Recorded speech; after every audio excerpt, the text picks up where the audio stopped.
Hey there. So we're going to be looking at chapter 19, Civilization's Inferno, the Rise and Reform of Industrial Cities from 1880 to 1917. So we're going to be looking at cities, we're going to be looking at the growth of the city, we're going to look at living in the city, we're going to look at governing the city, urban machines, for instance, and social welfare, a little bit of social welfare in the cities. So if you look at this colorized image, Mulberry Street, New York, 1900. You can see what the city looks like in New York. This is what our urban cities look like. They are packed full of people. Most people live up on the second to the fifth or sixth floors in what are called tenement housing. And then the bottom floor is where all the shops and businesses are. This is right before cars, or right around when cars are starting to be built. So the streets are still mostly filled with people, horses and wagons, things like that. Lots of animal waste. The cities are filthy. The cities are dirty, filthy, smelly, polluted, um, unhealthy places to live, frankly. Life expectancy in cities can be as much as 10 years shorter than living, say, in rural areas. So cities are filthy, dirty, disgusting places, but they're also full of immigrants, foreigners, people trying to sell their goods, just trying to get by, trying to take care of their families. Um, it really just shows that this is a sort of a typical neighborhood in a typical urban environment, whether it is New York or Chicago. And this is what most immigrants see when they come to the United States. This is the first places they see are these heavily urban, highly populated. New York in this time already has millions of people.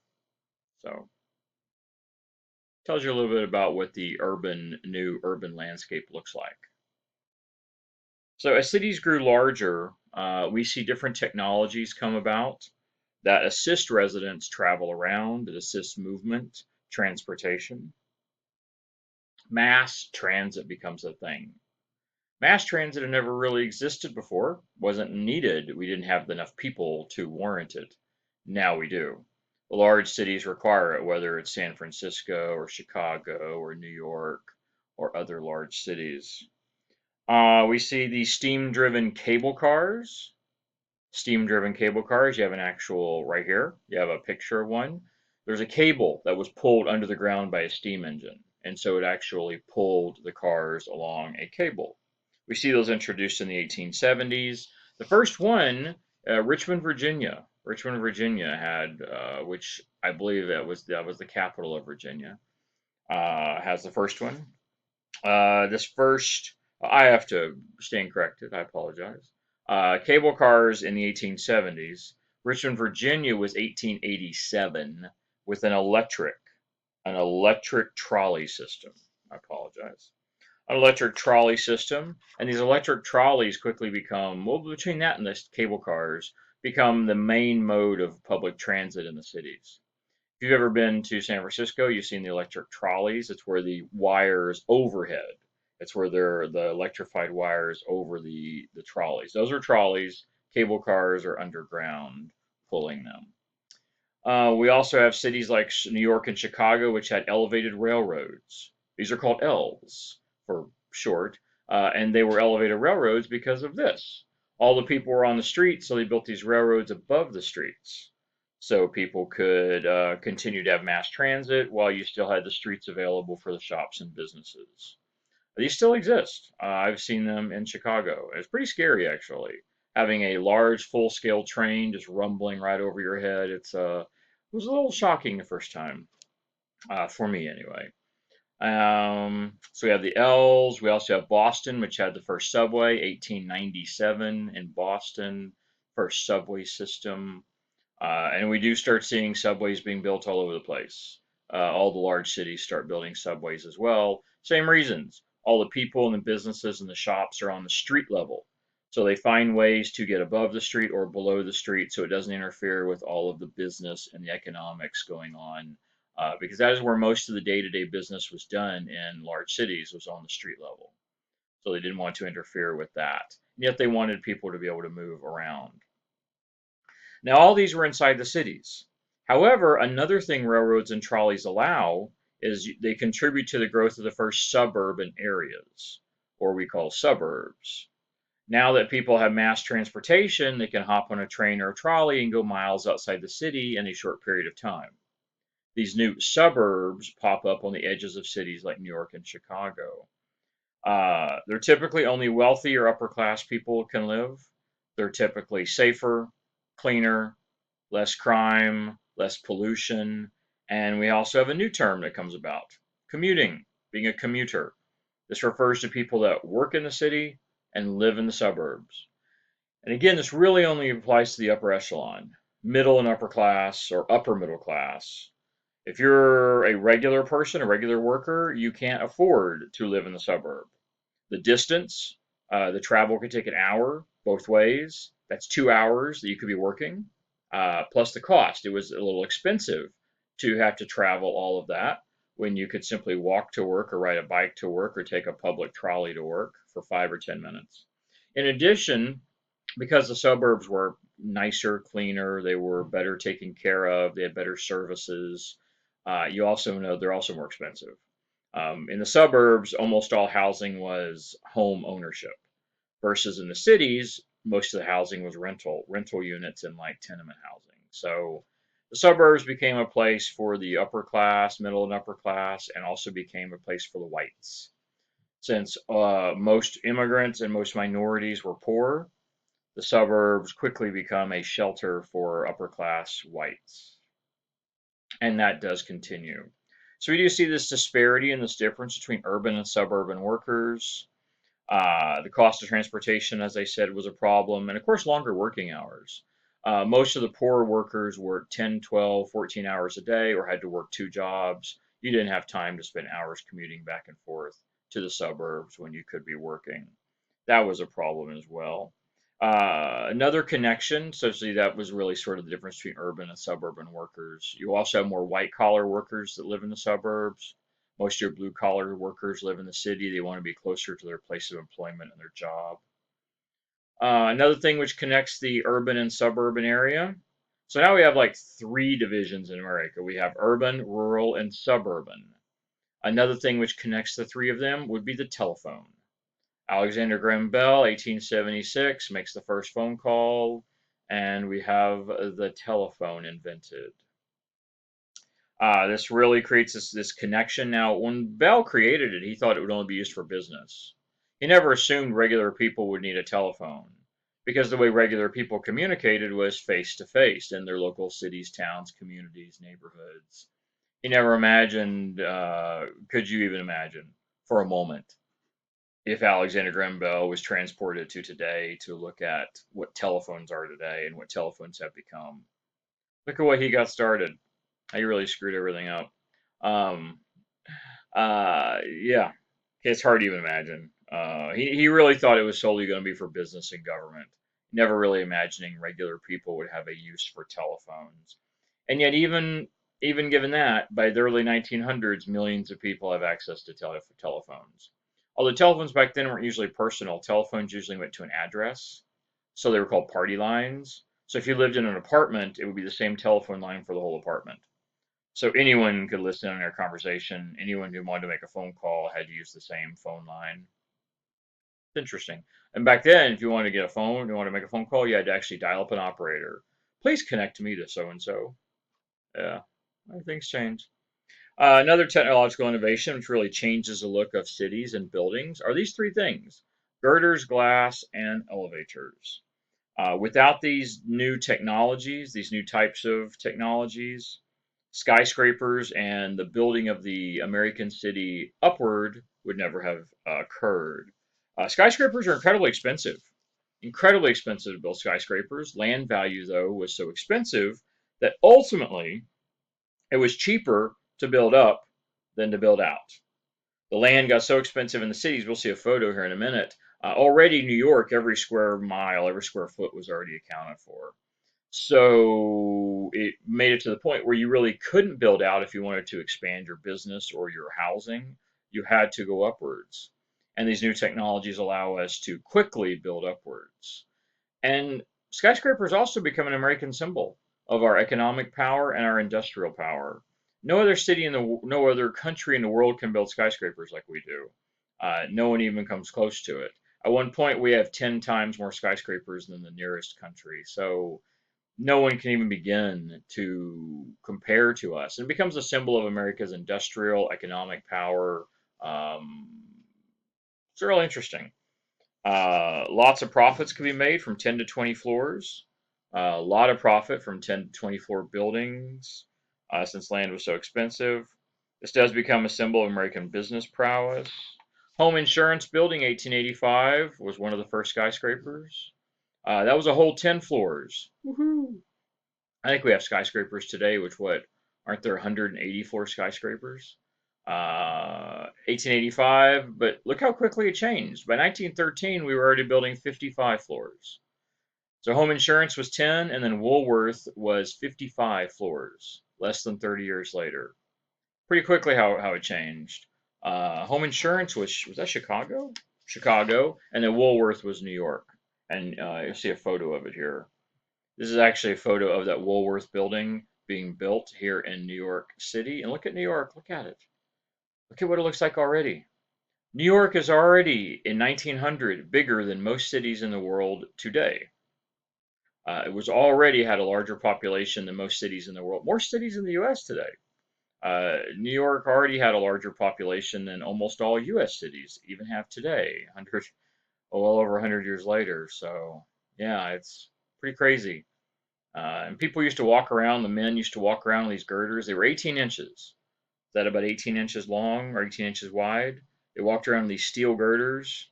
And the glass was the other thing. The fact that at the upper levels, skyscraper buildings, they sway back and forth in the wind, and the vibrations of the earth actually affect large skyscrapers. So normal glass would have just shattered. So the glass had to be developed that could actually flex and would not just shatter and break apart. And of course, you might walk up 5 floors, but who the hell is going to walk up 55 floors? So without the elevator, you would never have modern skyscrapers as well. So the other thing we want to talk about is electricity. Where would we be without electricity? How many people could survive without electricity? I ask this in class a lot of times, and I occasionally get one or two people put their hand up. Yeah, where would we be without electricity? We have electric lights, electricity in general. It really stirs the imagination. It changes everything, electricity, it really does. Thomas Edison, 1879, creates the incandescent light bulb. What used to be the light bulb.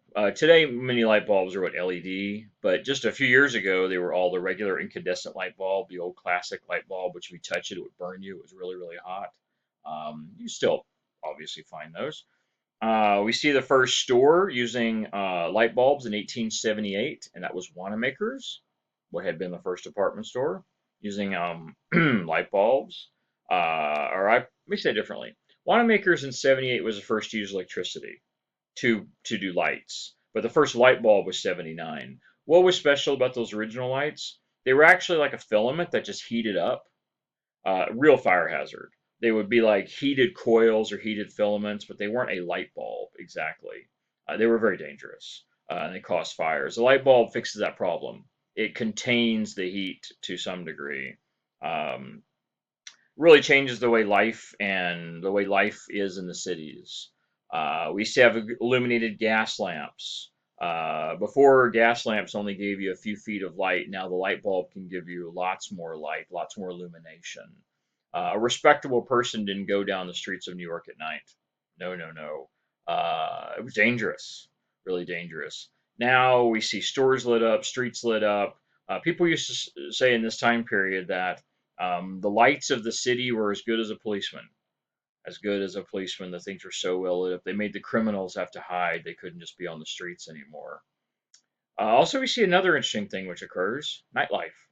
A new explosion in nightlife, the appeal of nightlife, where people can go out to the clubs, they can go out and have entertainment in the evenings. Where before, again, if you were a respectable person, you wouldn't be on the streets at night. It was too dark, it was too scary. Um, And New York did not have a lot of policemen, not for its population. So electricity changes everything. There we go with the Woolworth building again.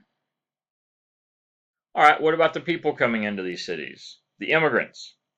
Um, Generally, living in the city, you lived in shared neighborhoods. You lived in people would try to migrate to neighborhoods where folks look like them and talk like them. But in New York City, especially, you often lived around other people with what we call shared ethnicity. You had to live next to people from, say, Poland versus in Italy, and Jewish people and Catholic people and Irish people might all live in close proximity. Simply had to be that way in the cities. Um, the Major ethnic groups, you often see large numbers of Irish going to Boston, for instance, Swedish people, Minneapolis, Italian people in Chicago or New York. So if you were of a particular ethnicity, you usually would migrate to a place where there were lots of others like you, who looked like you, spoke like you, had the same religious beliefs as you. But still, in a city of millions of people, you had to constantly deal with and work with and have interactions with people of other ethnicities. So these large cities were sort of, the term you've probably heard before is like a melting pot. That is sort of what America was in many ways. Um, Not perfect example, but close. They would usually settle in neighborhoods that had similar types of businesses or associations. They would say Irish would go into a neighborhood where the shops were run by the Irish people. There were schools, Irish Catholics. The churches would be Catholic schools. The factories would mostly employ Catholics. The newspapers would even be in their traditional languages sometimes. So they would gravitate to these areas where they felt the most comfort, where they could find the most like minded people, and of course, where they had the greatest chance to get housing and employment. Probably the two most important things you looked for in the urban city. Unemployment was common, and homelessness was common. When people came off the boat, they often had very little money, so they needed to find a place to live, and they needed to find a job quickly. And of course, your best opportunity to do that would be with like-minded, not like-minded, but similar ethnicity, similar culture. That would be your best chances. See what else we want to put in here. We also see institutions directly catering, as I sort of said, newspapers, churches, schools. We also should note that these were ethnically and socially stratified, the same as the rest of the city. Not only in one particular part of the city did the rich people live versus the poor people, the suburbs for the wealthy, we also find within the neighborhoods.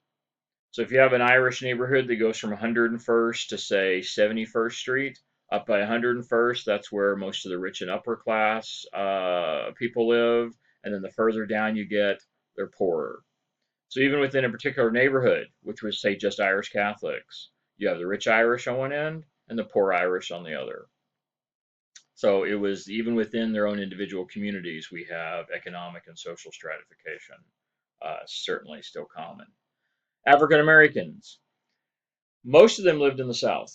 90% lived in what had been the slave states. So most of them still lived in the South, but that means we see increasing numbers going to the North. The more and more, because most industry was in the North. The South is still mostly agricultural. So if you wanted an industrial job, you wanted a city job, you wanted to get off the farm and stop being a sharecropper, which was still very common for African Americans to be sharecroppers, which was, I'm not going to get into it, but look it up. It's just one step above slavery. It's terrible. Sharecropping is incredibly oppressive and exploitive, a system focused on blacks in the South. So if you wanted to get out of that system, your option was to go to the city. And if you want to go to the city, northeast. If you went to the west, farming was still very common. So if you wanted to go to the city, you went to between Chicago and New York. And so increasing immigration, increasing migration to the cities.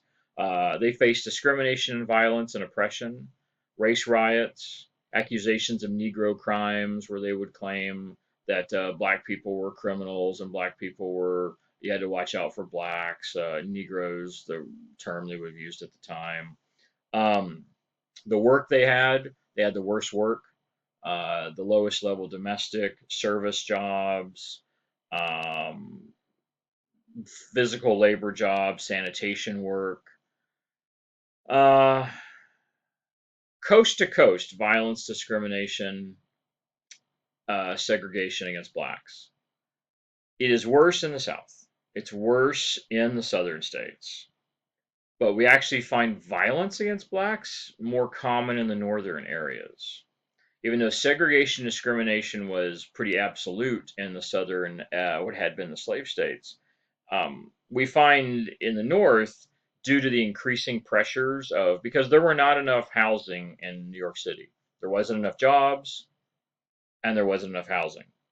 So we already have all kinds of pressures between, say, the Germans and the Irish and the Catholics and the Protestants. So we already have a lot of pressure on housing and employment.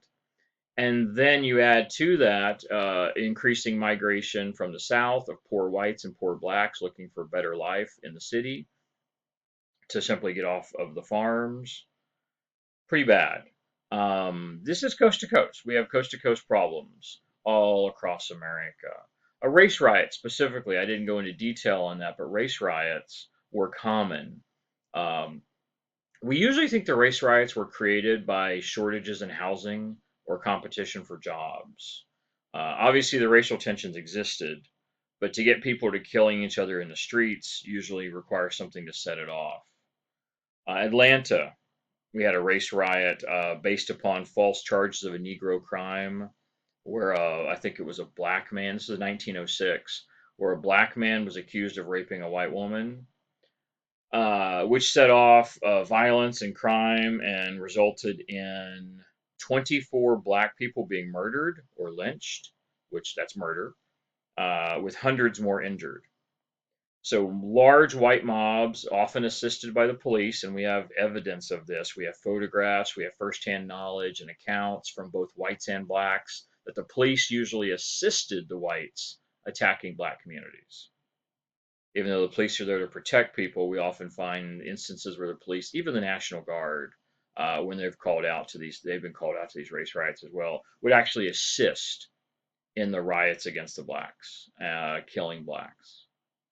Even if one man did actually commit the crime, and he may not even done it, that's one man that committed a crime. He should be arrested and go to jail. He shouldn't be lynched in the streets, nor should one man committing a crime incite crowds of people to go and murder dozens. It's lunacy.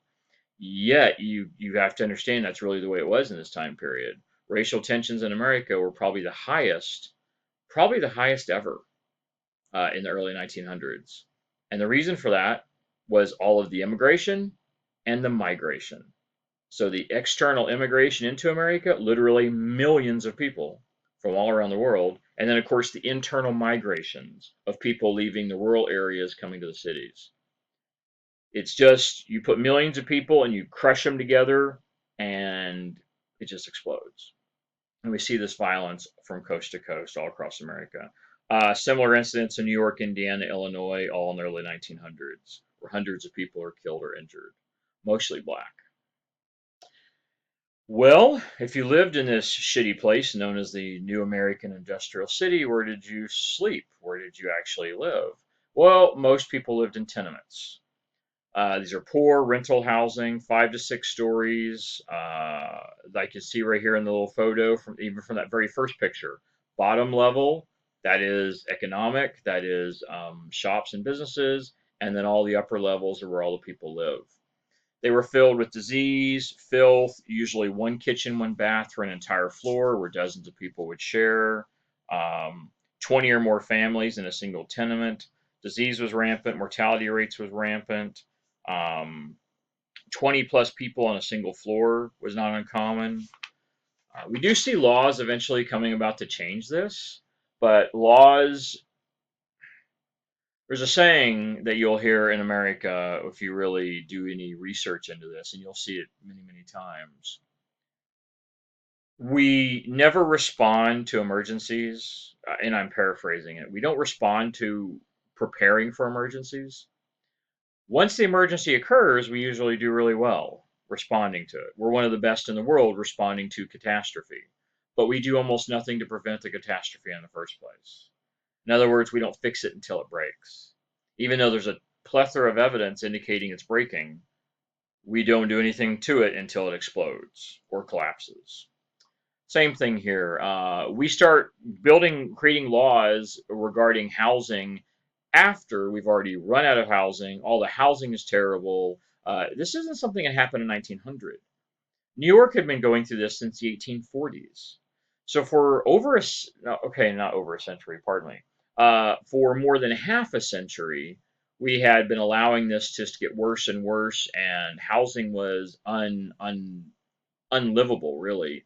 Much of New York. Housing was old, unlivable, full of disease, filth, falling apart. Many people in housing in New York in 1900s still had to use outhouses down on the street. Um, the laws do come about finally, but the landlords have no reason to worry about it. What happened in most of the time is they would get a fine. Well, the money they made from selling these dilapidated tenements or renting them far outweighed any fines. And further, the cost of doing the repairs was much more expensive than simply paying the fine. So even though the laws do come a change, they're really ineffective for many years. We don't really truly see the tenement housing situation change in New York till the 1940s. Up until that point of time, most of the places in New York are really just unhealthy places to live, filthy, dirty places to live. This gives you an idea of the expansion of Chicago, how it was growing. The heart of Chicago, the yellow area is the industrial, and that's where most of the people live. You see all the residential areas around the industrial. But then you see all these lines, which are roads, trolley lines, train lines. And of course, wherever the lines go, the streetcar lines, the housing follows, the blue housing follows. So, boom, suburbs. So the richer, wealthier people live out here, while the poorer people live in here next to the factories where it's also polluted, dirty air, dirty water, contaminated, more crime, more poverty. And then wherever the train lines went, the rail car lines went, the people followed out to these suburb areas. And this is only where the rich people lived out by the lake with their pretty houses out here far outside the city. But look how quickly the city grew. I mean, from 1865, this is the city, and then in 1902, this is the city. The city increases 6 times in almost a 6 time increase in what is that, 30 years? Yeah. Even today, Chicago is I think the third largest city in America behind New York and Los Angeles. It's still a massive, large city with, in and around Chicago are millions of people.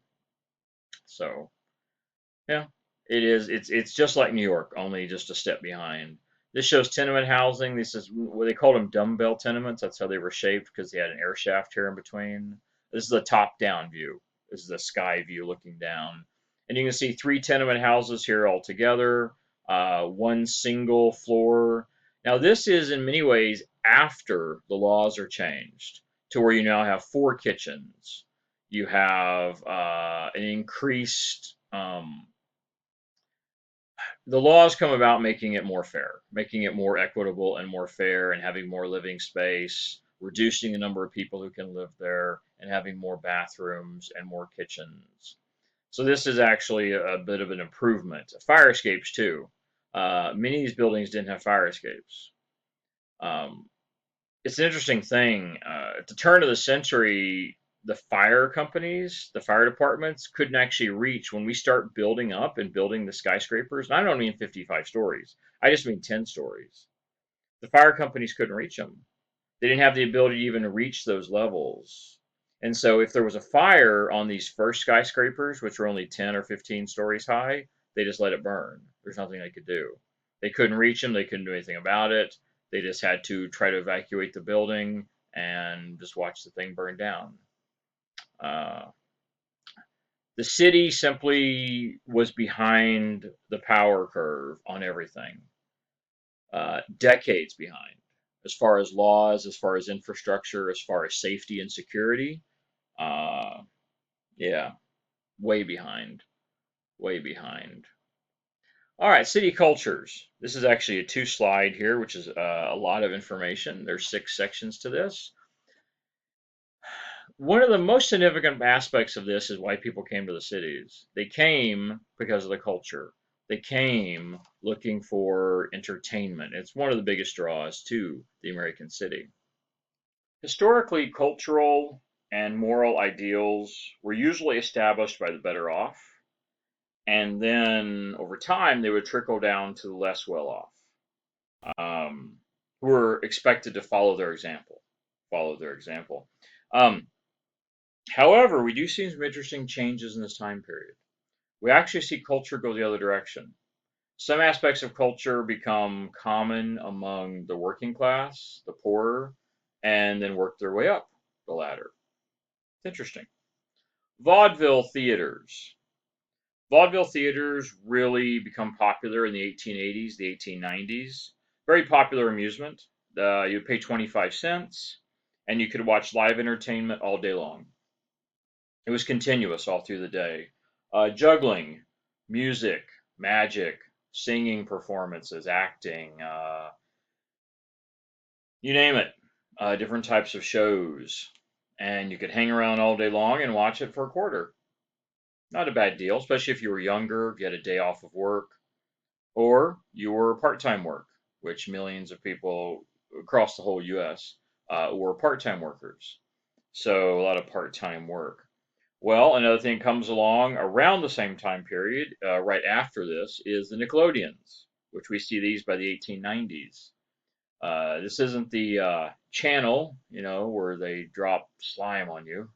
The Nickelodeons were the first movie theaters, and they were called Nickelodeons because it was a nickel. Cost you a nickel to go in and see the first moving pictures, hence where the word movie comes from. They were moving pictures. Much cheaper than vaudeville, but certainly is entertaining. Very appealing to the low and the middle classes. Vaudeville and Nickelodeons. And again, this is one of those things that really starts at the lower classes and works its way up. Eventually, vaudeville theaters change to where they'll offer a different entertainment at night.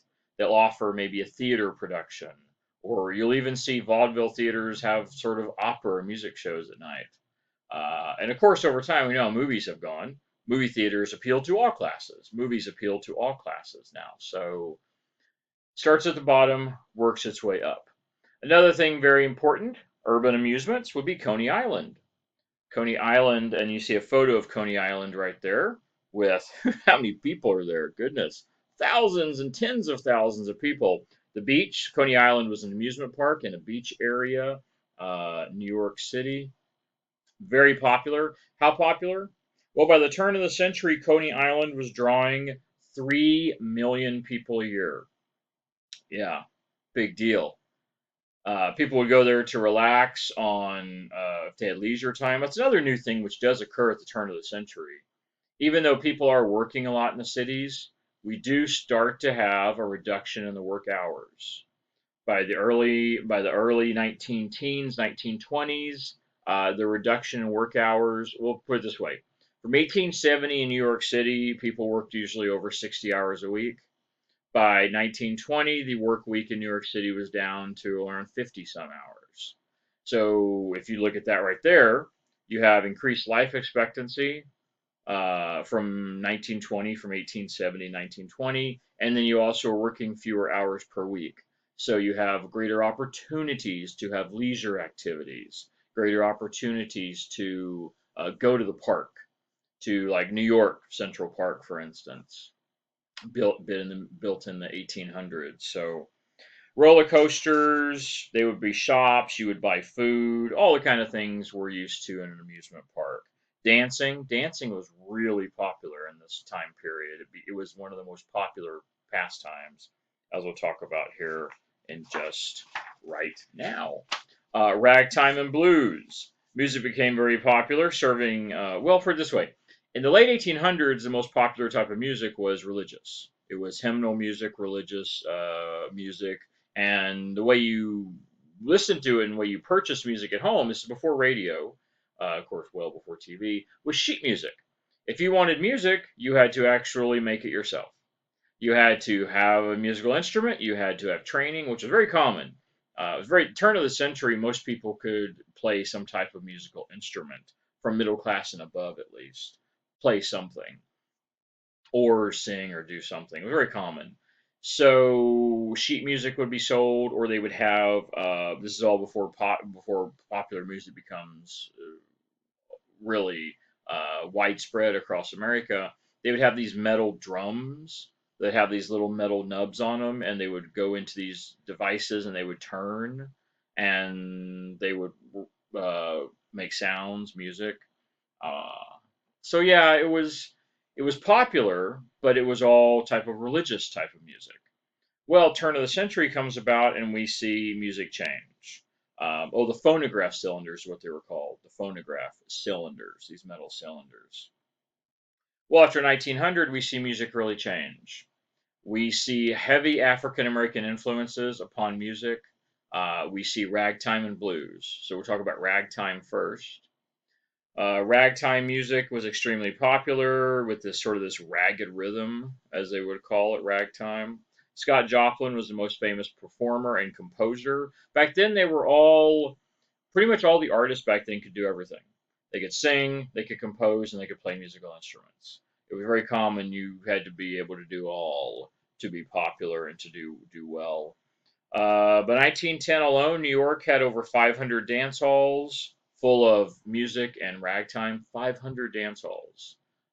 Electricity, of course, makes this possible because the dance halls are where people would go at night after working. So, without electricity. So, it really propels and creates a nightlife in the cities. Also, sex appeal. This type of ragtime and blues music allowed people to touch their bodies and rub up against each other and dance together. Not the kind of music, not the kind of things you did with religious scriptural, religious type of music. So sex appeal. Combine that with something we'll talk about in a moment, the number of single people in the cities, and yeah, dance club, and then you go home and hook up. You see this a lot in this time period. Really became a craze. Gave them this excuse to rub their bodies, and it really was. The music was sort of overtly sexual. Blues music. W.C. Handy. W.C. Handy was a large, one of the probably the greatest original artists. The big band. He ushers in the big band era, which goes for the next generation or two. Big band music. I mean, some of these bands were huge. Some of them would have 60-member bands. They must have made an awful lot of money. How in the world do they pay so many people in the band? But anyway, the blues music was incredibly popular because it really reflected working class life. Life was rough, it was hard, full of heartbreak and sadness and poverty, and living in the city was just so challenging. So, yeah, blues music, and both of these musics are really the forerunners of most of our modern popular music. Most of our like country music directly grows out of blues music. So most of our modern popular musics are really based upon or grow out of whether it is pop music, jazz music, country music, rock and roll. Almost all of it is an outgrowth of these early African American musical styles of ragtime, blues, and others. Very interesting. Let's see another thing I wanted to mention. Like in New York alone, no, pardon me, Chicago, 100,000 people a night would go out to Chicago dance clubs, dance halls. 100,000 a night. Pretty crazy. Pretty crazy. So 1900, we're looking at ragtime, and then the date for blues is the 1920s. So early 1900s ragtime, and then a generation later, 1920s, we have blues music. Well, all these new entertainments like amusement parks, theaters, dancing, dance halls, music, they all allowed a new thing to occur, going on a date. Um, this happens because of all the amusements giving you somewhere to go, but of course you got to have the people, and the people you have now because of so many single people in the cities. You have so many single people living and working in the cities. How big? About 25% of the entire population were single adult males or females. You need to find dates. You need to find someone to fall in love with. So lots less parental supervision. Many single young men and women living in the cities.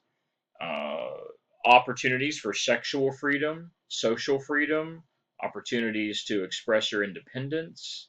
Um, well, really changed. Really unheard of just years earlier. Where family was the most important thing, now it's far more about independence and freedom and opportunity in the cities. Prostitution was huge. Again, New York had hundreds of brothels turn of the century, so sexual freedom was really significant. What went hand in hand to that was STDs. We see an explosion of sexually transmitted diseases in this time period as well, and of course, un how to say it when you have children out of wedlock, I guess is the way to put it. Single mothers, pregnant single mothers. You see a large explosion of that as well. Large numbers, outgrowth of teen pregnancies or unwed mothers. Lots of premarital sex. Certainly different in the cities than what had been in the previous more rural family community environment. Now, there was high culture as well. We certainly see this. Really, only briefly even mention it because this is what we'd always had. This is the type of culture that always existed. All those things we just talked about are all really new. This was the old culture. Museums, operas, libraries, usually only participated or attended by the upper class, upper middle class, uh, symphonies, things like this, theater productions, usually appealing only to the wealthy, middle class, upper middle class, and wealthy. Often appealing also to, or appealing isn't the right word. They would draw donations. They would draw donations and what we might use the word philanthropy.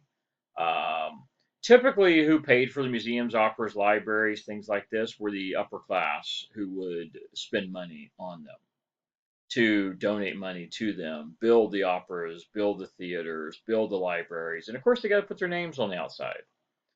Carnegie's one of the big ones. Andrew Carnegie built so much. He has foundations today. I mean, of course, he's long gone, but his family has foundations that give to education. He himself, him and his foundation, was responsible for building over 1,000 libraries in the world, lots of other countries. So philanthropy was a pastime of many rich and wealthy people to make money, and then their family would give a lot of that money away. They often strove to emulate European society because that's where the real culture was, right? The real culture of a high culture was European aristocratic society. So they wanted to look like them, they wanted to dress like the elite, they wanted to be cultured and educated like the elite. It was still common practice for the rich people to send their kids overseas to Europe to get an education in London or France or in Germany, where you could get a real education as opposed to one of these American colleges. So, yeah, um, certainly this emulation or this attempt to try and look like Europeans and be like the Europeans, which really only applied for the upper class, generally speaking. Well, there was also a huge interest in newspapers and um, current events, human interest stories, sports, fashion, comics. The most popular section of the newspaper was the comics section. And of course, high society and high fashion, things like that. Newspaper sales skyrocket during this period. Again, this is still just right before movie theaters take off, even though we have the Nickelodeons, they're still not like they are today. And this is also right before radio. So communication, mass communication is still really centered on the newspaper. That is still where most people get their news from. Um, Sales skyrocket all across the country, and this becomes huge business and hugely influential. Those that control the newspapers can influence politics, can influence national policy, can influence. We had several dust ups in these time periods with other countries, sort of wars, quasi wars, international tensions, as we'll talk about I believe it's the next chapter. Uh, so The other side of this, more to the darker side, is sensationalism. Newspapers really loved. Well, they had a saying, and it's a real thing that they would say: if it bleeds, it leads. So they wanted stories that were full of conjecture, hyperbole, which that's like exaggeration, violence, crime, sensational stories. Doesn't mean they were false. Don't get me wrong, some of them were. They were not nearly backed up by the journalistic ethics that we have today.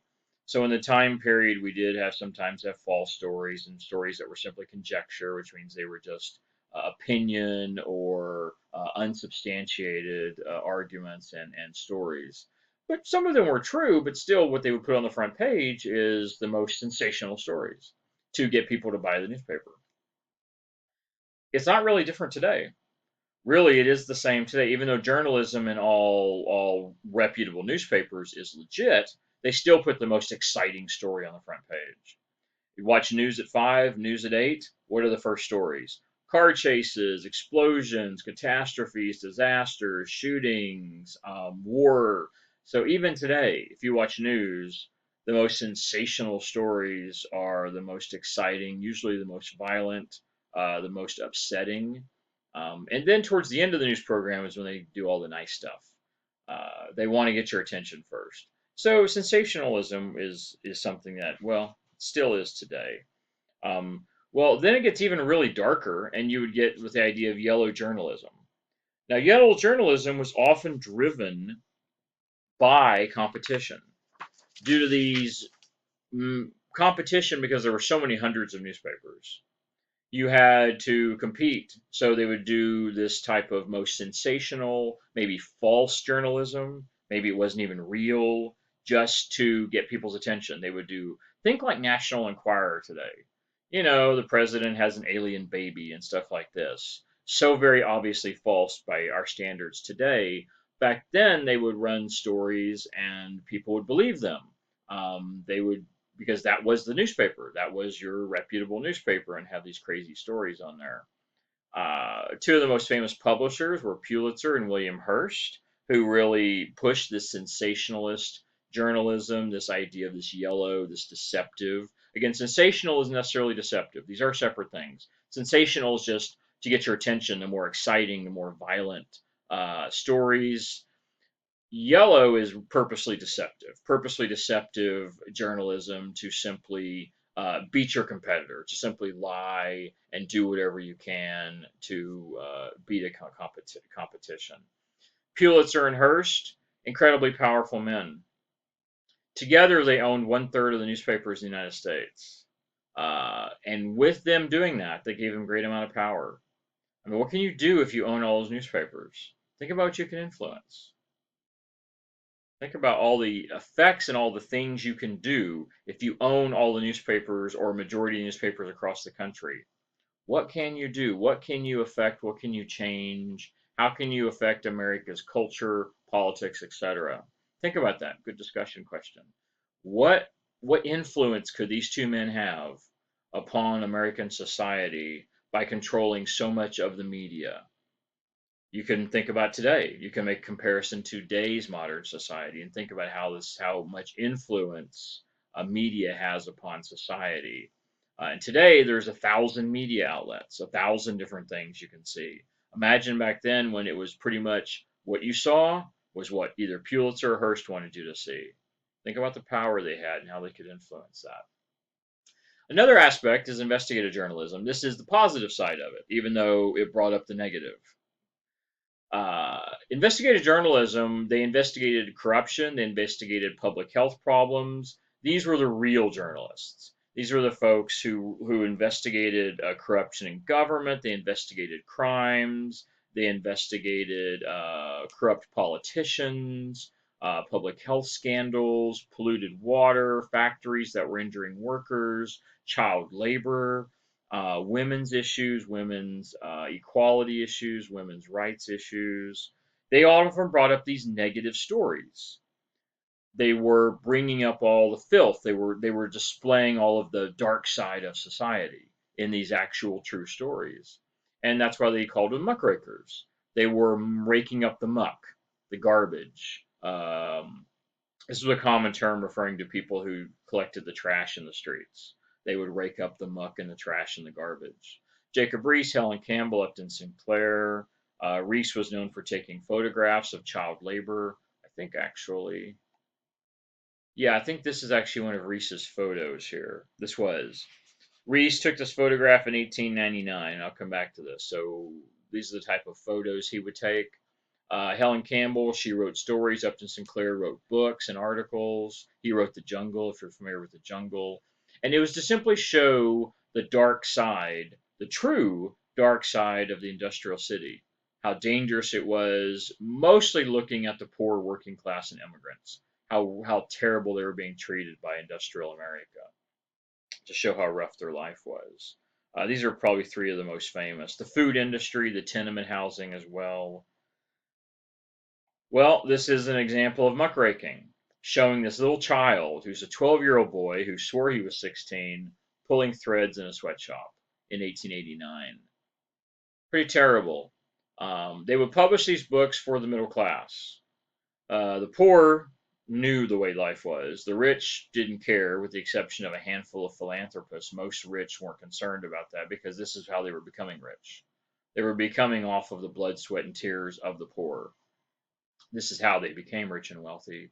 Um, but the middle class reformers, the progressives, that's who they targeted. They wanted them to be aware of how bad life was for the working class. This child should be in school. He should be in school somewhere playing with toys. He's 12, not working in a sweatshop, tearing apart clothes just to be have clothes resewn and remade to be distributed and resold for a second time. His audience, as I said, is typically middle class people to show the challenges of the poor in the neighborhoods and hope to make changes. Hope for there to be changes in the laws, changes in the government to improve, especially child labor problems and child labor situations. Very interesting how how this worked and how it, even though everyone knew what life was like, they got to ignore it most of the time. And so Riis and Campbell and Upton Sinclair publishing these stories, writing these books, writing these articles, doing these exposés on how bad life really was, would force the politicians. It isn't that they made the politicians aware. The politicians already knew. They're not stupid. They knew. You couldn't live in the city without seeing this stuff on a daily basis. They knew, but by bringing public attention to it, it would force politicians to make laws and changes by public outcries.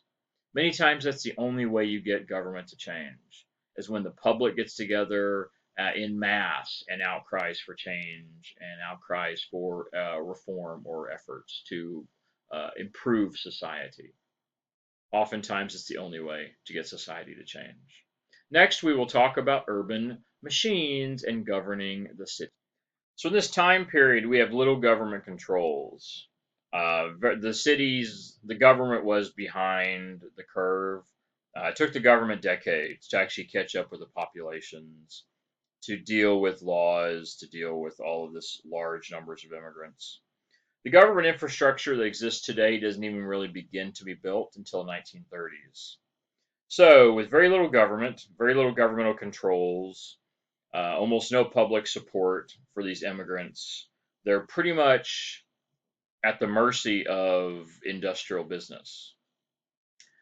Into this void steps urban machines. These machines are local political organizations, local community, neighborhood political organizations that were not supported by the government necessarily, but they become a quasi government, sort of a part government. Referred to machines, lots of things refer to machines in this time period simply because of the nature of industrial society, machines, industrial machines. They stepped in to assist. They stepped in to fill in the void that the government wasn't doing. Often criticized, often criticized by upper and middle class people as corrupt, and they usually were corrupt. They usually were lots of corruption. They stayed in power year after year, usually enriching a small group of people, um, and influencing city contracts. One of the leaders is this picture on the right, you see. That is George Washington Plunkett, the Boss Plunkett as he was called. And his big political urban machine was known as Tammany Hall. In much of New York, he pretty much controlled the politics, even though he wasn't like an official politician. Again, they were thought to be corrupt. He made deals for city contracts. He made deals for services and city contracts for his constituents, people in his neighborhoods. These contracts would employ immigrants, fresh off the boat, local immigrants. They would employ them. They expected the immigrants, therefore, to take care of them. They gave them jobs, gave them housing, gave them money, put food on the table, put food on the plate for their kids, and they were expected to keep them in power, vote on them for city councils, vote on them for local political offices, um, persuasion campaigns, things like this. We give you a job, you vote for whoever we tell you to vote for. Not legal stuff, although in the time period there were no laws against it. That is one of the things about the turn of the century. Much of what happens back then was certainly illegal, had the laws existed. So it's really only legal by modern standards. Back then, it was perfectly fine. There were no laws against it. They were certainly corrupt. They often refer to this as honest graft.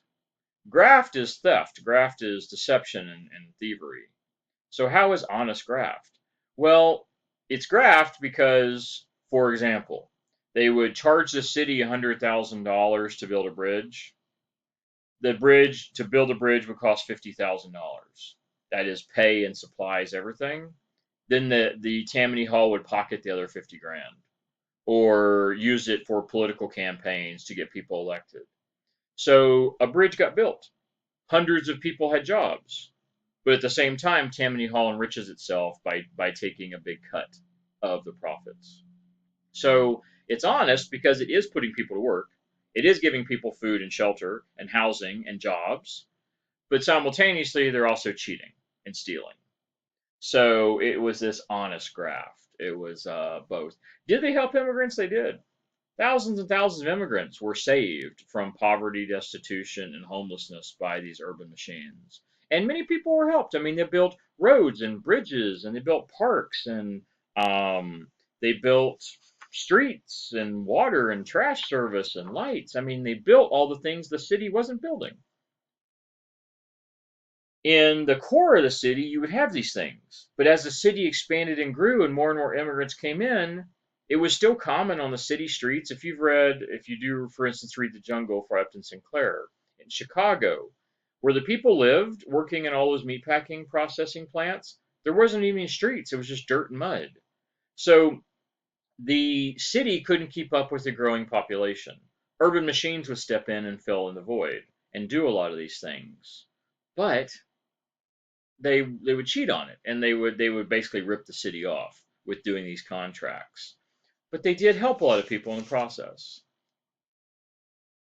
So individually in the short term, urban machines are beneficial. In the long run, it doesn't fix the problems. The city needs to have ability to deal with growing populations, to have water service, electric service, trash service, police protection, fire protection.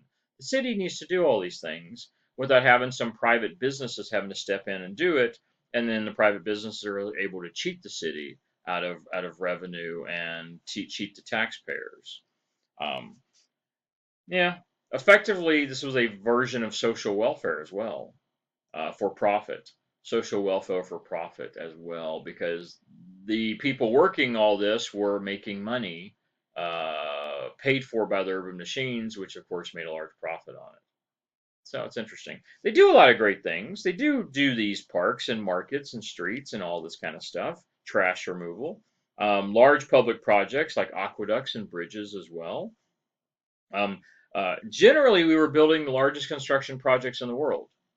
And many of these large projects, these huge bridges and buildings, were built by the urban machines. Nothing the boss could do to stop poverty, nothing the boss could do to stop unemployment, because even if they did give him a job, once the bridge was built, you were done. So you worked for 3 months and that was it. It was over. There was no job security, there was no insurance, there was no benefits, there was no workers' compensation. So if a brick fell on you and broke your leg, that's it. You're done. You're off the job. You were only as useful to the machines as a able-bodied person. You were only useful as long as you could work and you could be swayed by their politics. If you didn't vote the way they wanted, you didn't support them the way they wanted, um, they'd drop you. They wouldn't have any interest for you. You'd show up to work one day and they'd just tell you, "Bye, you're done. We don't need you here." So there was no loyalty either. Nothing they could do to fix inequality, social distinctions, or poverty in the cities. The biggest problems had to be addressed by large scale government changes, which we don't see until the 1930s. But the machines certainly filled an interesting niche in American society, all the way from probably the 1890s to the 1930s. It was necessary. They fulfilled a necessary void, even though they were corrupt, frankly. Well, one of the biggest problems the cities had was health. Health was, I said at the beginning of the chapter, more. I didn't say mortality rates. I said life expectancy. At the beginning of the chapter, life expectancy in the tenement housing in the cities was about 10 years less than if you lived in a more rural area on a farm.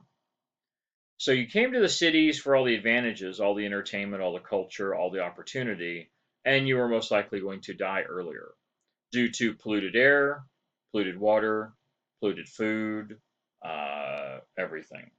Death and disease were very common. Now, people started to understand disease. We started to figure it out in the late 1800s to actually figure out how germs were passed, how disease was passed. Prior to the mid 1800s, everybody just thought all disease was passed through miasma. Miasma meaning bad air. We know a lot of disease is passed through air, but the number one transmission of disease in the world is anyone? Anyone? Water.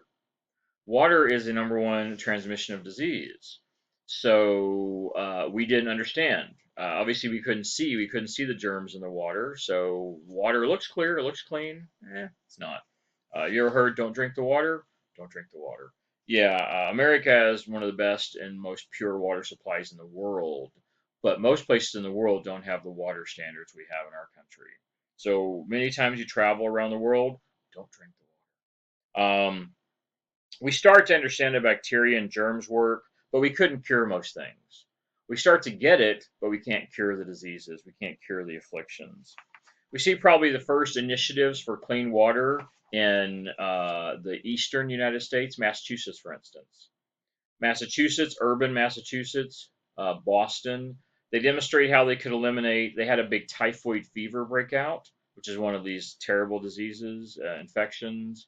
They start to eliminate typhoid fever in Boston, Massachusetts, by creating a clean water system. It was actually not uncommon in the 1800s for sewage systems and clean water systems to run side by side. So there was lots of cross contamination of clean water and sewage systems. Yeah, disgusting. Yeah, that's the reality. It was also still common for people to get their water from the rivers.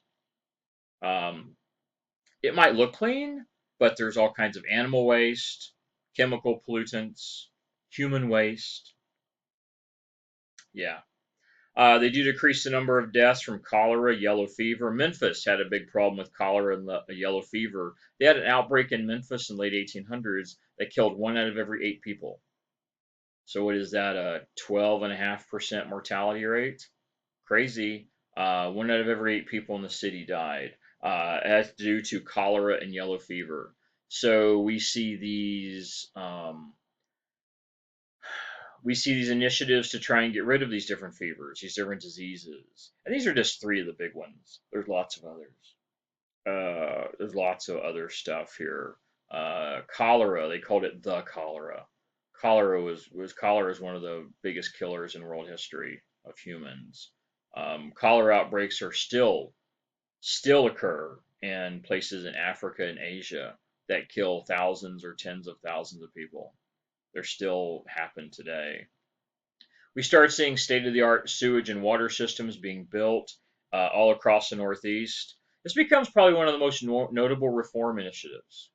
A reform, that's where we're trying to change the laws, improve the laws for the better to make life better for people. One of the most notable reform initiatives is probably clean water systems. And by the 1950s, we have the cleanest water in the world. We have the least polluted, the healthiest water of any large industrial country on the globe. Even today, we often are considered to have one of the most premier water systems in the world. You know, everyone today drinks bottled water, right? I mean, even I drink bottled water some, but I still drink a lot of tap water.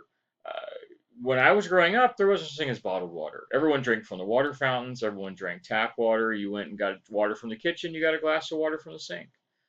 This idea that everyone has to drink this purified water, it's garbage, honestly.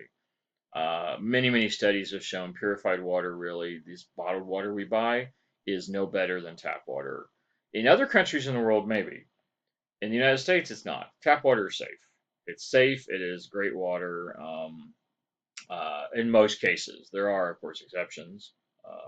Michigan, Flint, Michigan, obviously there are exceptions, but 95% of water production in the United States is that comes out of your tap is perfectly safe, perfectly healthy water. You don't need bottled water. So, but yeah, the way things change, the way things change. The water systems alone, our clean water initiatives in America. No one has a number, of course. Um, you don't count the number of people who didn't get sick, but it's probably saved millions of lives. Over the last century, millions of people's lives have probably been saved by our clean water initiatives. Pollution was terrible. Mortality rates were terrible. How bad? Um, Mortality rates for children under 5 in a tenement was 50%. Half of all children under 5 years old died in tenement housing. Terrible, terrible. These are mortality rates that can actually, the terrible mortality rates, so bad living in tenement housing for children that you can trace this back, that we haven't seen mortality rates for kids this bad since the 16 and 1700s. So 200 years earlier, living in a tenement house in New York or Chicago was so unhealthy that it was as bad as going back 200 years. Mortality rates, terrible. Uh, Terrible. The cities were so polluted you could write on the walls of the cities. Any wall, anywhere in the city, just on any street, you could actually write on the wall. Just write something because it was so covered in coal dust. Because all the cities were using coal to power the plants, and there was so much smoke and dust and pollutants in the air, you were breathing it in. So 24/7, working, sleeping, leisure activities, you were breathing in this polluted air all day long. Terrible. Children played in trash in the streets and the alleys. They ate contaminated food, drank contaminated milk, drank contaminated water all the time. Mortality rates were so high, cities were full of contamination. Tuberculosis was a terrible infection as well. One of the best ways to prevent tuberculosis was simply washing your hands, as it is today. The number one way to avoid contamination, the number one way to avoid disease transfer or infection transfer is simply washing your hands. 20 seconds washing your hands under the fingernails, in between the fingers, washing your whole hand, top and bottom, all the way to the wrist. 20 seconds is one of maybe the number one way to avoid spread of contamination and disease and infection. We really start pushing this during tuberculosis, which has been one of the biggest killers in the world as well. In old days, used to be called consumption. Today, you simply get a shot. If you get tuberculosis, I believe you simply get a shot and it takes care of it. But back then, there was no cure for it. There was no vaccine for it. It was called consumption. It would literally consume you. It took years to kill you. It would eventually dissolve your lungs, and you would drown. You'd actually drown in your own lung fluid. Ugh. But it could take years to kill you, so you just slowly, over years, suffocated. Ugh, terrible. Um, yeah, TB. It is actually the only thing as teachers. I can't speak for K through 12, but as a college teacher, the only single medical clearance you have to get to be a college professor is tuberculosis. That's it. You have to have a TB test. It's the only medical clearance because it is so contagious. Tuberculosis is so bad. If you have a sick person in a classroom for an hour and a half, the infection rate of that is 50%. Uncovered. Like, I mean, if they have a mask or something on, it'd be different. But if they're just coughing or expelling fluid, like a cough or sneezing, stuff like that, 50% infection rate in a closed environment. So half the students would get it if someone was sick with TB. It's terrible. There was a school in Los Angeles last year, like an elementary school, that a student tested with TB. They closed the entire school for 2 weeks. Closed the entire school, decontaminated and cleaned every surface in the entire school because one child tested positive for TB. It is incredibly infectious. So it's really dangerous. So yeah, things like this really were concerning for people. The Jungle comes out by Upton Sinclair. It's an interesting book, long book. He writes it in 1906. Really concerns about the meatpacking industry. Meatpacking industry with polluted food and how dangerous it was for workers. And it focused on an immigrant family living and working in Chicago in the meatpacking industry. Um, Upton Sinclair wrote this book, and you can see a quote from him here.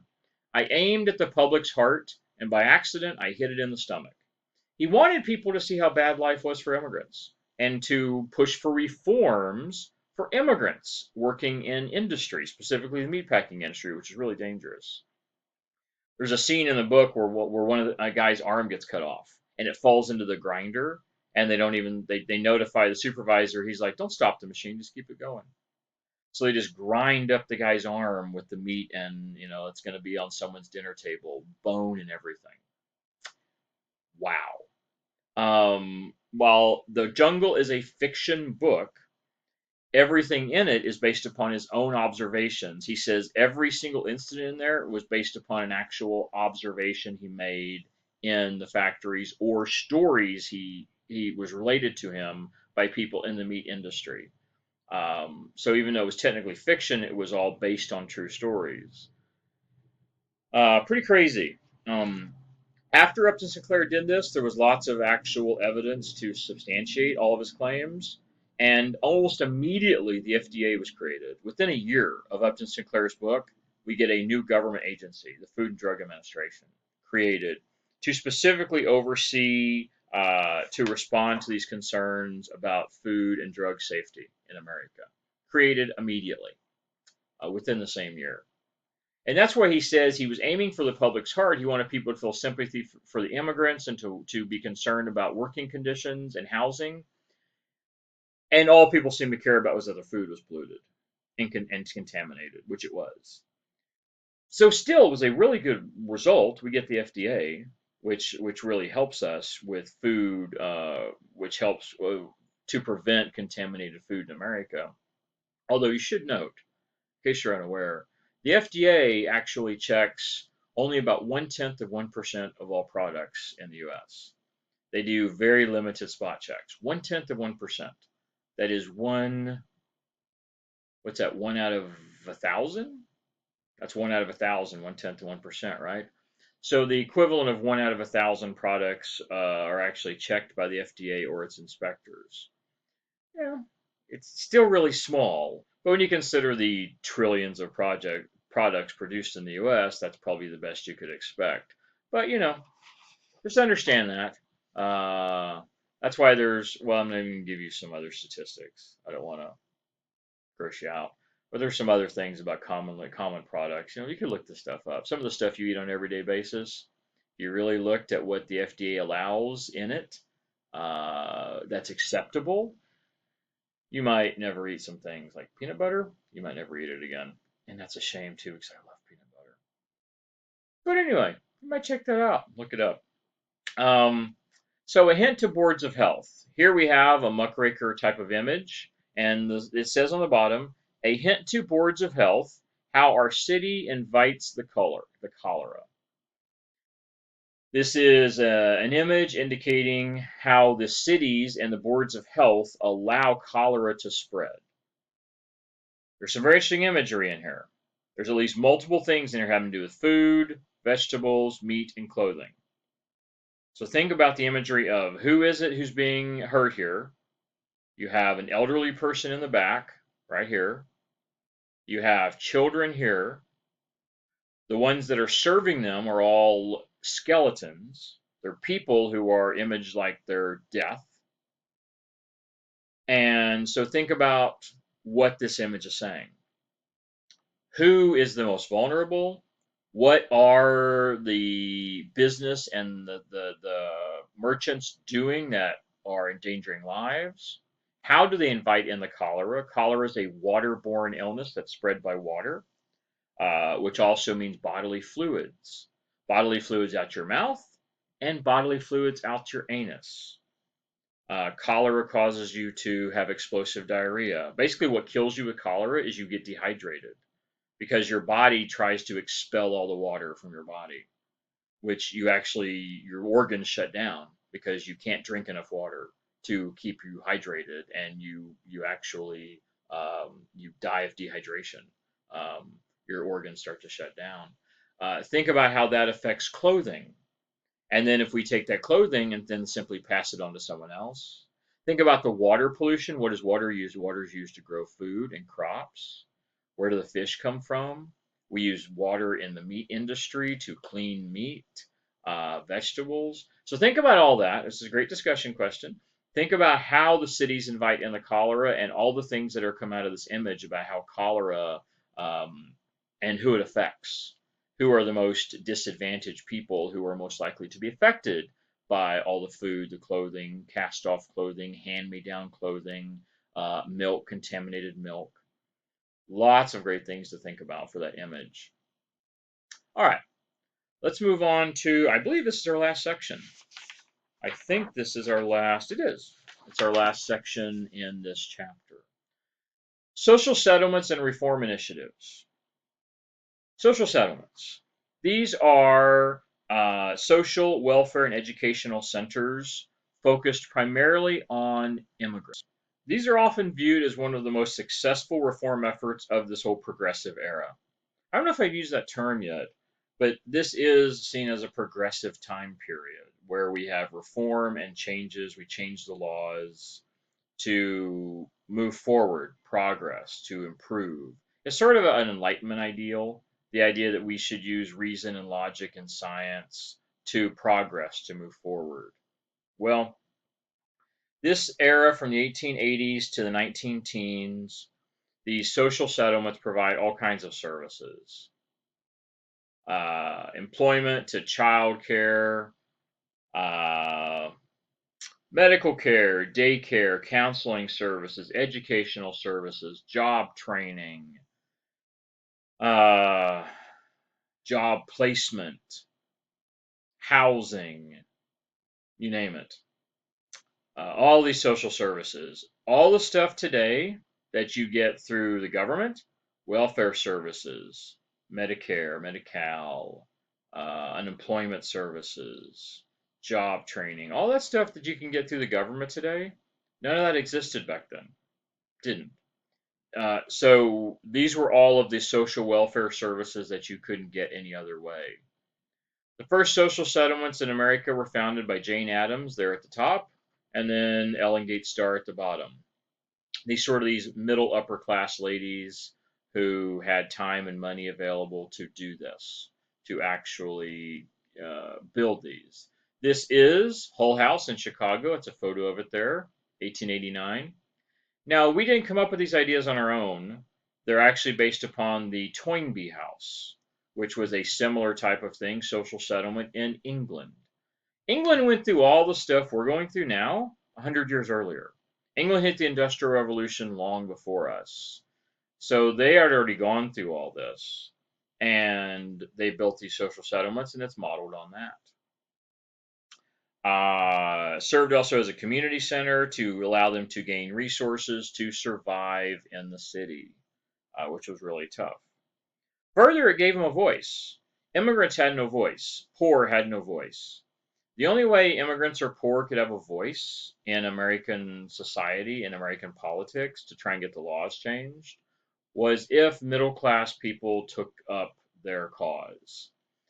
This allowed large numbers of immigrants and minorities to work together to create a common voice that would often then be voiced by these white middle class ladies and men working in these social settlements. They knew what they needed, but they simply didn't get the assistance. They couldn't get the assistance. And this was one of the ways that they could get help in the political and the social arena that they could not acquire otherwise. They could bring these issues directly to city council members, directly to lawmakers that would pay attention to them because they had advocates that were white middle class Christians, and they would listen to them. Politics and social leaders would listen to the white middle class Christians where they wouldn't listen to the poor immigrants. Even if they were white Christians, it didn't matter. They were poor working class immigrants. They didn't care. In addition to these services, they offer other things. They offered like could see bathhouses, kindergartens, playgrounds, daycare centers, um, libraries, uh, colleges, technical schools would come and recruit from them. Think of it like a wagon wheel. If you're familiar with the wagon wheel, it has the spoke in the middle, and then it has all these arms radiating off from it to a big outer circle. And that's what this really was. The social settlement, like Hull House, was the center, and all these other institutions would come around the outside, and they would connect to it. It was really significant. It was, as I said, one of the most successful reform efforts of this time period, helping. Again, there was multiple social settlements built all across America. You find it from San Francisco to New York. Ultimately, millions of people are helped in some capacity by these social settlements. Really significant. Right alongside helping people like the urban machines did. This, however, was not for profit. This was truly altruistic help to benefit immigrants and minorities. Didn't really exist. In addition to the actual settlement, they also had financial resources. You could find them connected with banks, institutions. You could see them connected to cooperative kitchens, gymnasiums, libraries, I already mentioned, schools, directly connected into the city infrastructure, what existed, what there was. Uh, One of the most important long-term successes here is that this probably is the foundation of modern social work in America. And social work has become so significant in the United States today. Social services.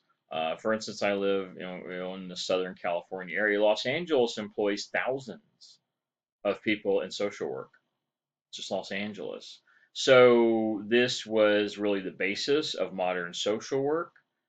Very, very significant, very huge, impactful. This also empowers people. The current model before social settlements, well, even during, again, not everybody uses social settlements, of course. The model had generally been that the rich gave charity to the poor. The only way you got assistance from the upper classes was through charity, handouts, living on the dole, being given a handout by rich or the government. Social settlements are different. This actually empowers people to take care of themselves. It's not a handout. It is you're actually training them, teaching them, you're helping them take care of themselves, giving them opportunities to improve their own lives and their families. It's that old proverb about the fishing, right? Give a man a fish, he eats today. That's the way it always had been. Charity. Take care of the immediate needs of people who are problems and trouble today. Or to finish the proverb, teach a man to fish and he'll feed himself for a lifetime. And that's the idea behind it. This really empowered and trained people to go out and improve their own lives, get jobs, get housing, get education, to not just eat today, but to be able to eat in the future. And that's why the social settlements were so important. Really, until the 1930s, we needed these. After the 1930s, government steps in and finally starts doing a lot of this stuff, where social settlements eventually fade away. But before the social welfare system, which is established in America, before that, this was the social welfare system for many people, for social welfare and social justice. Really significant in American society. Well, that's it. That's it for this chapter. That's where it ends. A little bit shorter than the last chapter, I think. So thank you for watching, and we'll see you on Canvas.